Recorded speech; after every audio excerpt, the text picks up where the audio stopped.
With the Israel-Iran ceasefire holding, markets appear to be shifting focus back to the economy. So we're in with the midweek update. Markets strongly rallied Monday and Tuesday on the ceasefire. We also saw oil pricing fall from the weekend peak. However, the rally appears to be over now on Wednesday with an essentially flat market.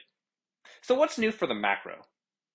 Well, lost in the ceasefire euphoria, consumer confidence fell 5% in June. Confidence had recently troughed after the massive tariff uncertainty in April, but strongly rebounded in May with essentially all the reciprocal tariffs on pause. June was expected to show a little more improvement, but was a negative surprise with confidence backsliding. However, mid-month, we did see a considerable 16% lift in the preliminary consumer sentiment data, a different consumer survey, but we'll be watching to see on Friday if that reverses and by how much. We also heard Powell give his semi-annual House committee testimony.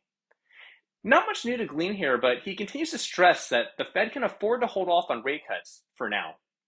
He noted the Fed could move quickly on rate cuts if jobs weaken, but will likely continue to hold off if they remain strong. Again, the Fed views the current unemployment rate as historically low. Anyways, not particularly great data and commentary for the macro so far, but the market's been preoccupied with the war and not really paying attention. So what's next? We'll get the weekly jobless claims on Thursday. Not likely market moving, but we'll see if claims continue to trend higher.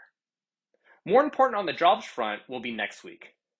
We'll get job openings on Tuesday, private employment on Wednesday, and the monthly jobs report on Thursday ahead of the July 4th holiday.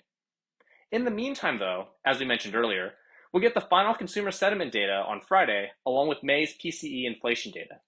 With both the May CPI and PPI already released, we're not really expecting anything much different from the PCE. Regardless, we expect markets to refocus back on the economy with particular interest in tariff announcements that could be imminent. We'll follow up with more updates as they come.